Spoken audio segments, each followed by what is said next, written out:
రక్తపింజర బాబు ఇల్లు ఇదేనండి? స్వామీజీ లోపల ఉన్నారు, కూర్చోండి, పిలుస్తాను. అలాగే అండి, కూర్చుంటాను.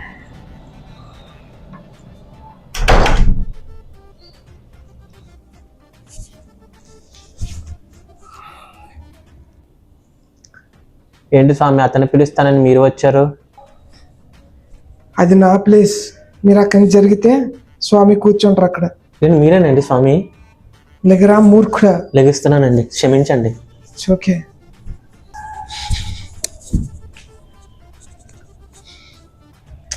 ఇంకా కనిపించట్లేదు కదా. ఓకే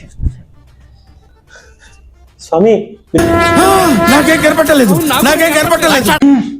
అది బ్యాక్గ్రౌండ్ లైటింగ్ కాదురా మూర్ఖుడా, మాలో ఉన్న తేజస్సు అలా కనిపిస్తుంది, మీలాంటి సామాన్యులుగా తెలియదు.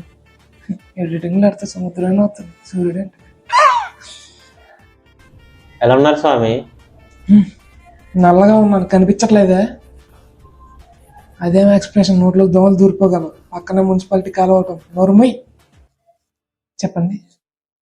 ఏం చెప్పాలి స్వామి? ఏం చెప్పడం ఏంట్రా యదా, ఎందుకు వచ్చి అది చెప్పడం మూర్ఖుడే. స్వామి, 2026 ఎలా ఉండబోతుందండి? మంచి ప్రశ్న. ప్రతి సంవత్సరం లాగే 365 రోజులే ఉంటాయి, ఒక్కరోజు కూడా ఎక్స్ట్రా ఉండదు. నిజంగా స్వామి, నా డౌట్ పడుతుంది.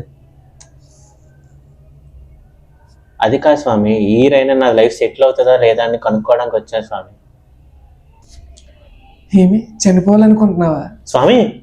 అంటే నా ఉద్దేశం చనిపోయేంత వరకు సెటిల్ అవడం అన్నదే ఉండదు నాయన. ఓ, అలా అంటారా? అలా చేయవాలా, పుడు చేయవాలా? సరేలే, ఏదో చెయ్యి ఇచ్చేద్దాం, ఆయనే చూసుకుంటాడు. స్వామి, నా జాతకం చూసి చెప్పరా?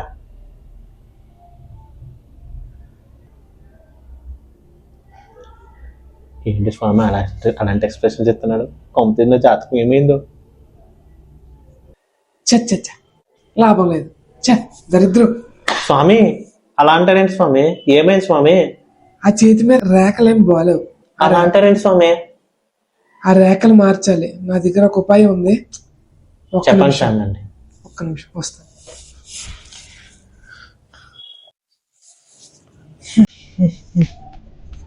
స్వామి, ఏంటి స్వామి కత్తెట్టుకొచ్చారు?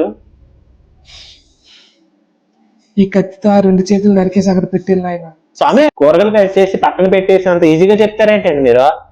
స్వామి, వేరే పరిష్కారం ఏమైనా ఉందా? ఉంది, ఒక్క నిమిషం.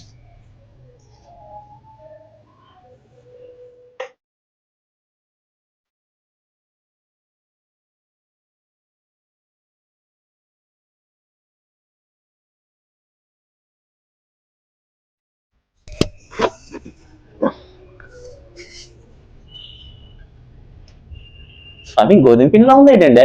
మూర్ఖుడా, ఆ విభూతి హిమాలయాల నుంచి ఇంపోర్ట్ చేసిందిరా. అవునా? కొంచెం ఏమో ఇంటికి అట్టుకెళ్తా, మా ఆవిడకి కూడా ఇస్తా. మీ భార్యకి కూడా కావాలా? సరే, పట్టుకెళ్ళు. స్వామి, ఏంటండి మళ్ళీ ఒకరిని కొడతారు? చేతికి ఇవ్వమనండి అంతే. హో, అలా అడిగావా? చేయి పుట్టినైనా.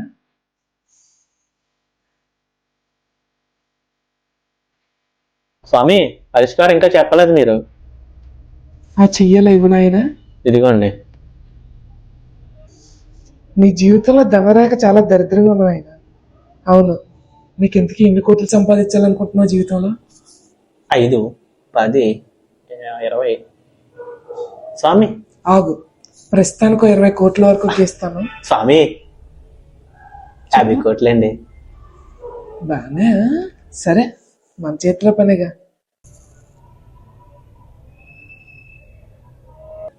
జీవితంలో అనంతమైన డబ్బులు సంపాదించాలని ఇక్కడి వరకు రాశాను నీకు రాత. ఓ, అవును, లవర్ లేదు స్వామి. సారీ, పెళ్ళయింది అన్నావు కదా. పర్లేదు స్వామి, ఒక గీత వేసేయని పడి ఉంటది.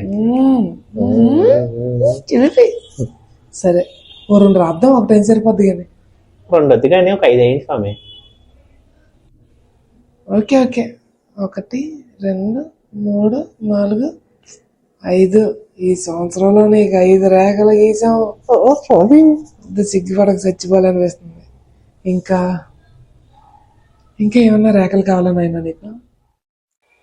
ఆయుష్ రేఖ. ఆయుష్ రేఖ కావాలి స్వామి. పెంచుదాం, అది కూడా మన చేతిలో పని, ఎంతైనా చేయొచ్చు. ఎంత ఒక 50 సంవత్సరాలు సరిపోతాయా? ఇప్పుడు నాకు ఒక 50 అంటే తక్కువ అయిపోతాయేమో. ఒక 1000 సంవత్సరాలు వేసేయండి స్వామి. అయ్యా యా స్వామి. ఖచ్చితంగా ఏమంటే ఏంటంటే ఓకే. మీ రాత ఈ రోజుతో మారిపోయింది. అవునా స్వామి? ఫీజు 5 లక్షలు, ఫిక్స్డ్ డిపాజిట్ కింద 50,000 కట్టేసాను. అదే స్వామి, నాకు 50 కోట్లు వస్తాయి కదా, అప్పుడు దాన్ని కూడా అందిస్తాను మీకు. నువ్వు ఇప్పుడు బయటికి వెళ్ళి అది ఇచ్చేదాకా నాయన. కానీ గుర్తుంచుకో, నీ రేఖలు పని చేయాలంటే నువ్వు ఖచ్చితంగా ఒక పూజ చేయాలి. అవునా? ఏం పూజ స్వామి? ఏం లేదు, అర్థం ముందు నిల్చొని తూ చీ నమః అని వారం రోజులు ప్రతిరోజు 1 గంట సేపు చేయాలి. స్వామి పోరే, అంత జాతకం చెప్పడం వస్తే నా జీవితాన్ని బాగు చేసుకుంటాను, నీకెందుకు చెప్తాను రా పొగడి నుంచి మళ్ళీ పాటలు నవలంబరు జాతకాలని ఎడతారు. చిరునవ్వుతో ఎదురొచ్చి చేతులెత్తి దీవించి భక్తులనే ప్రేమిస్తుంటే ఓ బాబాజీ